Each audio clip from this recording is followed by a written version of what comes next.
Hello, welcome to Libra Philippines. So, ito yung reading natin for Libra. Take only what resonates, guys.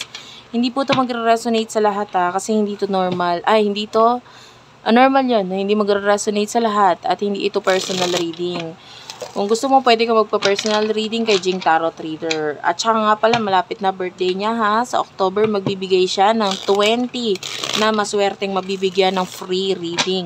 Okay? Kukuha siya ng 10 mula dito sa ating channels. Ayan, kung likers ka or subscriber ka ng ating channels, maaaring maswerte kang mapili. Lalo na kung ikaw ay pala comment. At doon naman sa kanyang group, ganun din. Ayan, sa kanyang group or sa kanyang page sa Jing Tarot Reader. Search mo lang siya sa Facebook. Anyway, this is for Libra general reading. Let's start your reading.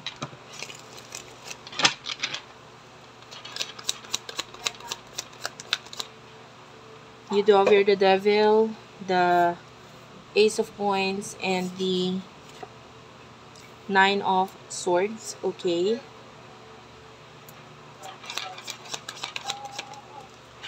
The Wheel, Queen of Coins, and ayusin ko lang guys.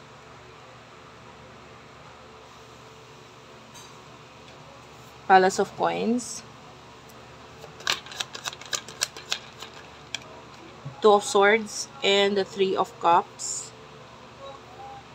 Okay, dalawa kasing energy yung nakuha ko. One is someone na natatakot regarding this new beginning na makakapagbigay ng pagbabago or changes sa kanyang buhay or maybe sa kanyang sitwasyon. Okay? I feel like natatakot siyang humarap sa pagsubok. So, pwedeng may kakayahan siyang gumawa ng pagbabago, tanggapin ng pagbabago, etc. Maybe may kinalaman din sa career, sa money, etc. Pero natatakot siya. Okay. Parang hindi siya sure. Parang ganun. Kung ito ba ay mag-workout, itong new beginning nito. So, nandun yung hiya or takot. Pero ito yung makakapagpabago sa kanya. Okay? And I can see another Libra, set of Libras or group of Libras na parang may mga gagawing changes. Decision. Yan, decision na makakapagbigay din ng change sa kanya. Okay? And I feel like katulong yung mga kaibigan dito. So, yung changes na to, nakikita natin na itong kasi dalawa yung nakukuha talagang energy ng Libra. Both of that Libra is, parang may kakayahang mabago yung kung ano man yung estado ng pamumuhay or maybe ng career nila ngayon. Especially career, money talks tayo Pero, yung isa is natatakot or maybe pwedeng may mga tao kasi na involved doon na parang sila na yung magmamanipula sa kanya or sasabihin ganito, kailangan mong umattend sa ganito or kailangan mong pumunta sa ganito. So, parang I don't know, maybe lalo na kung hindi naman siya sanay sa gano'n na laging may routine or may nag-uutos sa kanya kung anong gagawin. So, parang hindi niya kaya yung gano'n. So, iniisip niya na parang hindi ko kakayanin, parang ganito, ganyan. And then, the other person or the other set of Libras, nakikitaan naman natin ng mga desisyon na magagawa or gagawin dahil sa mga pagbabagong naiisipan. Pwedeng siya mismo or ikaw mismo or ng mga kaibigan mo, okay? And or ng mga tao sa paligid mo, maybe employee or kasama sa trabaho, parang ganyan. And alin ka doon? Kasi ikaw nang bahala maglagay sa sarili mo doon. You are the boss here, ikaw yung masusunod with the Emperor regarding that. And nakikita natin na I feel like you are focusing on your pag-iipon or pag-save ng money, and maybe yung iba may kinalaman sa business. I don't know if you're a businessman, businesswoman, pero yung iba may kinalaman sa ganun. Anyway, ano yung ma-advise regarding dito, sa mga sitwasyon na ito? Yun yung aalamin natin. Okay, so wait lang. Ayusin ko lang kasi yung card. By the way, medyo maingay sa aking background. May mga maririnig kayong mga I don't know, ingay ng tricycle, mga nagsisigawan. Medyo maingay talaga dahil po ako ay nasa tabi lang ng terminal ng tricycle. So, maingay. Pagpasensyaan nyo na lang. Pero medyo kalmado ngayon kasi wala masyadong bumabiyahe dahil gabi na po. Mga nire-record po ito ay mga ano na, mag-11 or maybe 11 p.m. na. Okay, ganun. So, anyway, let's find out kung ano yung mga advice. So, magsimula tayo dun sa natatakot, doon sa hindi sure, yung sa regarding sa new beginnings niya. What is the advice here? You do have the Justice card, the Temperance, and that's you, Libra, by the way, with the Justice card. The 7 of Wands,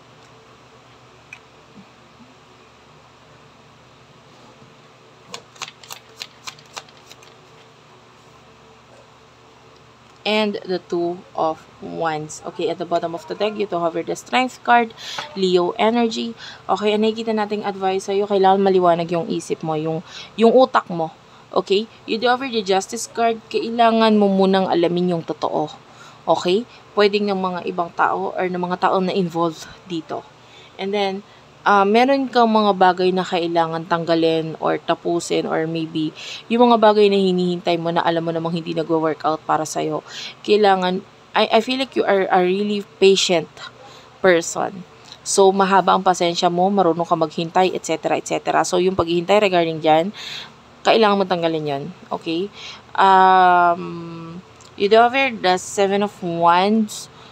I feel like kailangan mong, bago ka sumugod sa isang bagay, kailangan handa ka. Okay? And pagplanuhan mabuti. So, hindi ko naman yeah, of course, natatakot ka nga, no? And,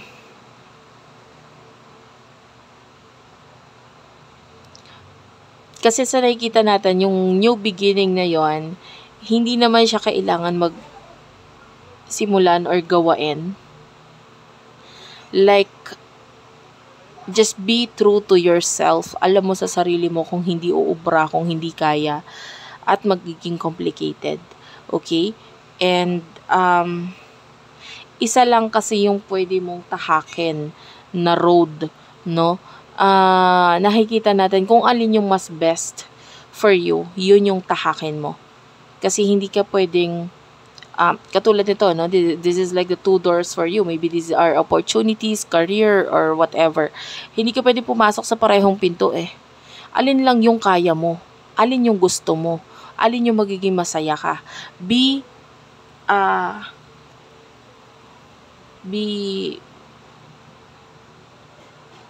loyal, parang ganon. Or be truthful to yourself. Ayan. Kasi yung iba pwedeng, kaya lang naman nandiyan yung new opportunities na yan, tapos natatakot ka, naiilang ka, pero, or nahihiya ka yung iba, kaya parang, accept mo or whatsoever. Kailangan mo maging totoo doon. Yan. Ano ba yung totoo with the Justice card? Ano ba talagang gusto mo? Ano ba talaga yung bagay na gusto mo? Yun yung advice sa'yo. The Temperance card is here. So, kung ano man yung hinihintay mo, maybe you need to let it go, parang ganyan. And yeah, especially kung ito ay pagdagdag sa career or pagdagdag medyo nalalabuan ako dahil medyo mahirapan ka. So pagdating naman doon sa may mga desisyon or pagpaplano, maybe regarding sa friends na kasama mo. Yeah, tell me the advice regarding this. 7 of Cups is here. The Ace of Wands, the Sun. You do have here the Star and the Tower. Clarify the Tower. Actually, the Tower is a major arcana. The 2 of Coins and the Page of Coins. Bottom of the deck, you do have the Empress. Wow, you're looking so pretty, beautiful. Yan ang energy mo, no? You could be a person who is already successful. Kaya lang maraming obligasyon. Maraming responsibilidad, maraming obligasyon. Well, anyway, the advice for you is to be happy. Yun lang, maging masaya ka. Kasi kung ano man yung mga mag-e-end dito, I feel like yung pangarap mo. So, paano mangi-end yung pangarap mo? Kasi dati pangarap mo lang, pero nakikita natin matutupad ito para sa'yo.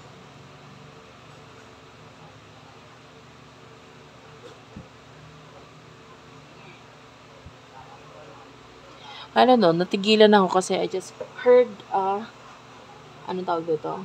Pusa. Pero wala naman ako nakikitang pusa sa paligid. So, I don't know if you do have a cat or laging may cat or pusang nakabantay or nasa paligid mo.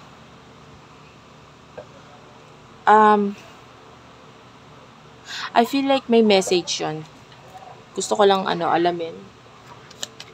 What is the message regarding doon? Yeah, the 3 of Wands is here. The 5 of Wands is here.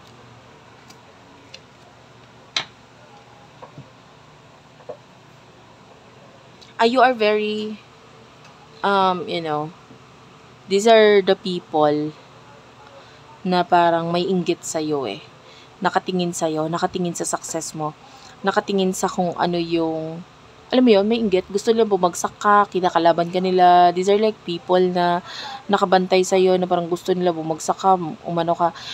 Yung cat na nakikita kong as a sign na parang ginagwardyahan ka niya laban sa mga masasamang tao or loob. So that could be your guardian angel, that could be your not guardian angel, but maybe your spirit guides. That could be your guardian na parang laging nandyan to guide you, to guard you yung success mo, and it's like tinataboy niya yung mga masasamang loob. And yeah, or masasamang sa'yo, masasamang balak, or alam mo yung usog yan, kung naniniwala ka sa usog, so maybe andyan siya to protect you laban dun sa usog na yun. Yung usog kasi hindi siya sa tao lang eh, pwedeng sa lugar. Halimbawa, yung bahay ninyo, lagi may nakabantay na pusa dyan, or lagi may pusang bumabalik-balik, ganyan, hindi mo naman pinapakain or whatsoever, or what. Basta lagi lang siya nandyan. So, pwede kasing yung lugar nyo ay pinoprotektahan niya. So, ganun.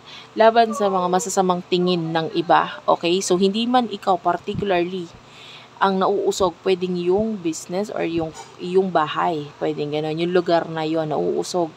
Yan. So, pwedeng makarana siya ng, pag nausog yan, pwedeng makarana. Katulad rin ng sa tao, di ba, nagkakasakit. So, ganun din. Sa bahay, pwedeng maka-experience ng mga negative, pwedeng maka-experience ng, sa negosyo, pagkalugi, ganyan, etc. So, tinatanggal ito, nitong nakikita natin gumagard sa'yo. So, if you do have that, you are very lucky. Meron ka nung pusang gumagabay sa'yo.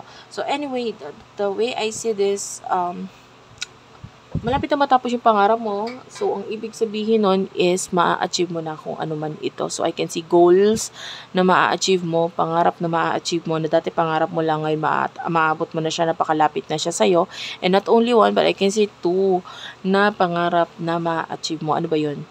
Ano ba yung pinanalangin mo noon? Ano ba yung pinapangarap mo noon? So, malapit mo na maabot ito. Yeah. And wala ko nakitang advice because pinilit mong kayanin eh. Lahat ng pagsubok, lahat ng paghihirap sa'yo. So, wala akong nakikitang advice for you. But rather, I can see you as a strong person. Strong man, woman, ano man gender. And nakikita natin magiging masaya ka dahil dito. So, thank you for watching. I love you all and bye-bye.